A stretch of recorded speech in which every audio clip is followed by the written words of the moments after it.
ده شغل الاطفال يا عمر، والله انا زعلانه عشان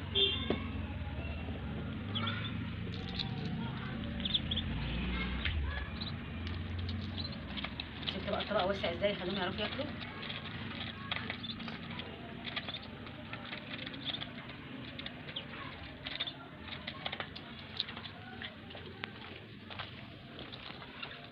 اعمل لكم بسله وجزر، دولت باقيين من كيلو ونص جزر، حطوا خلصتوا. خد يا عمر حط ديت في الاكل عشان تاكل، عشان متعرفش تمشي.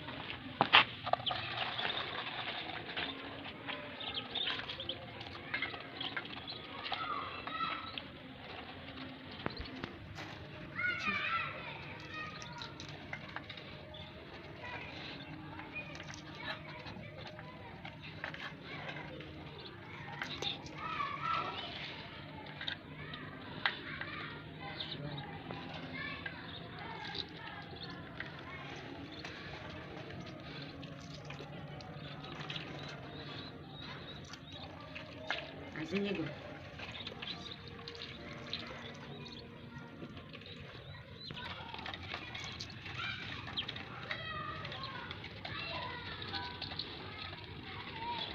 هعمل لكم بسله ورز ومطلعه ديك وهعمله لكم، والجزر اللي اتبقى ده منه. ما تجوش بقى تقولوا احنا مش هناكل بسله ورز، لا هتاكلوا بسله ورز.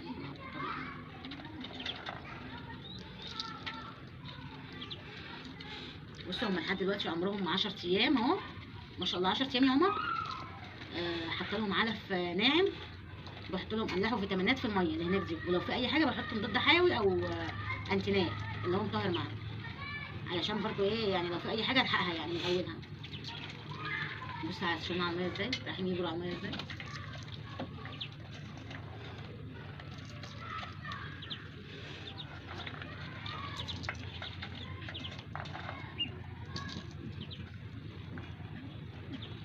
بسم الله والصلاة والسلام على رسول الله. ازيكم يا حبايبي، عاملين ايه؟ يا رب تكونوا بخير. بصوا بقى، انا الصبح كده يعني ايه في قعدة الشمس الجميلة ديت، حبيت بعد ما اخلص مع البط بقى واهويهم شوية، قلت بقى ايه ما تيجي نعمل بقى شوية فطير كده من بتوع الفران، حاجة كده فاخر من الاخر زي ما بيقولوا. انا معايا هنا كيلو دقيق. حطيت ايه على الكيلو دقيق؟ حطيت معلقة صغيرة ملح، وهحط 4 معالق سكر ادوبهم في قلب الميه زي ما انتم شايفين. يعني عباره كل اللي احنا هنستخدمه دقيق وملح وميه، مفيش خميره ولا في اي حاجه، وسكر. دقيق وملح وميه وسكر. فانا طبعا بدوب ال4 معالق سكر في الميه علشان ما يبقاش كده، يعني لو حطيتوا السكر مع العجين مع الدقيق على الناشف هتلاقوه كده مخرز جواه، انتوا فاهمين، وهيقطع العجين. فاحنا بندوبه في الميه علشان نستخدم السكره بتاعته وكل حاجه، بس ما يقطعلناش العجين لما نيجي نفرد. يعني لما نيجي نفرد كده العجينه هتبقى طريه وحلوه كده، وبتاخد وبتدي معانا. طيب بصوا بقى، انا خلصت كده العجينه اهي، هبلها بس حبه زيت، وهبتدي بقى اسيبها ترتاح. انا عايزاها بالطراوه دي، يعني انا مش عايزاها عجينه قاسيه كده وجامده، لا انا عايزاها بالطراوه دي. هفرد بس فردة زيت كده، وممكن تحطي بدل الزيت تحطي دقيق.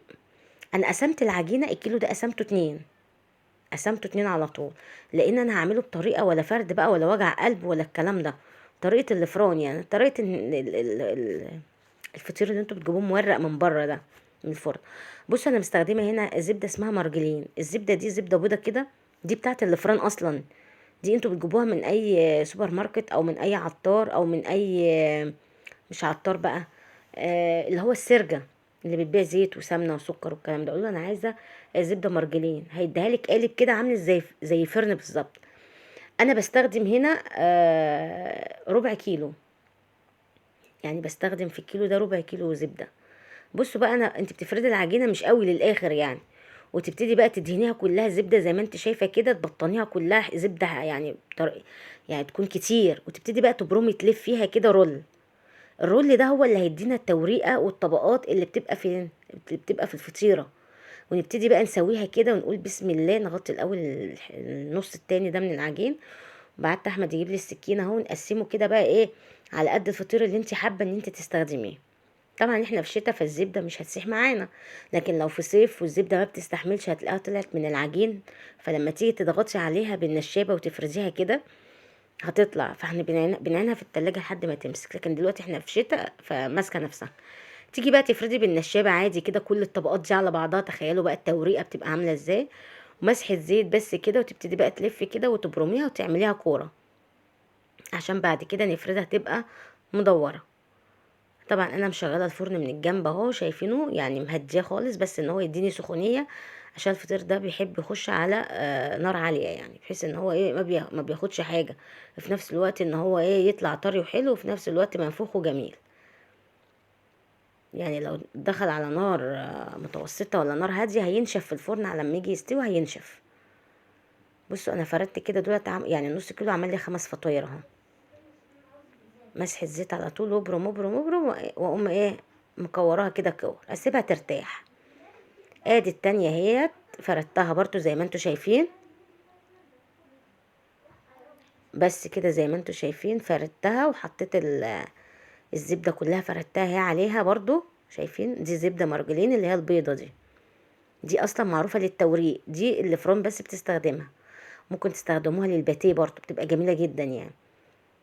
تفردي بقى كده وتورقي بقى براحتك خالص، تبرميها رول خالص كده، وتبتدي بقى ايه تقفلي من الجناب، وتظبطي بقى الطول بتاعك يبقى قد بعضه، عشان الفطيره تطلع قد بعضها، يعني كل فطيره تطلع قد التانية. لو حسيت ان في حاجه طلعت اكبر من التانية، قصي منها ودخلي، يعني خدي حته من دي دخليها في التانية عادي، مش هيحصل اي حاجه يعني، زي ما انتوا شايفين كده. برضو تفردي كده يمين وشمال، ما شاء الله بتفرد معاكي. تخيلي بقى التورقات دي كلها بتوسع كمان وبتفرد، فبتديكي عدد طبقات كتير جدا.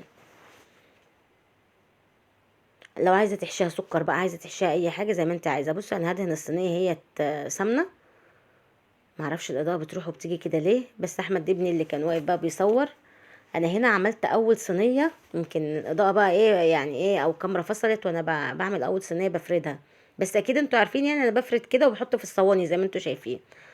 تفرديها بس كده مدور وتحطيها في قلب الصينيه.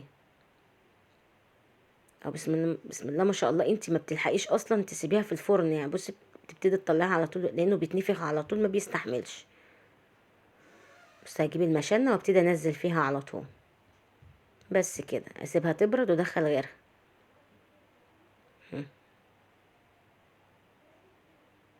يعني تخلوا بالكم لانه هو بيرفع بسرعه مره واحده.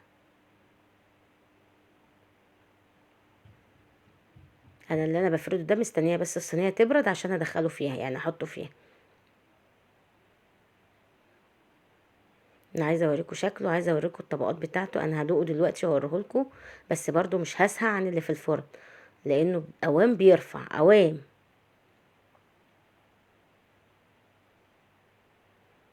انا بشغل من تحت ومن الجناب، وبيبقى خفيف كده وجميل وهش، مش بقى الفطير التقيل اللي بالكم فيه، لا بيبقى ما شاء الله عليه حاجه كده عسل.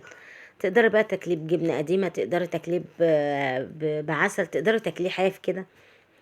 كل ما بيطلع من الفرن تاكلوا منه. يعني انا والولاد كانوا طول ما هو قاعدين جنبي عمالين يسحبوا فطيره في فطيره، يعني ياكلوها وهي سخنه كده.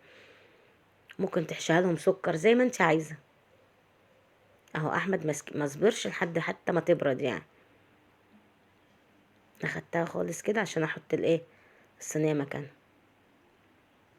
اهو بصوا انا دخلت واحده وخرجت واحده، بسم الله ما شاء الله. بصوا عامله ازاي مرفوع ازاي وجميل، يعني حاجه كده عسل وتملي بيتك خير.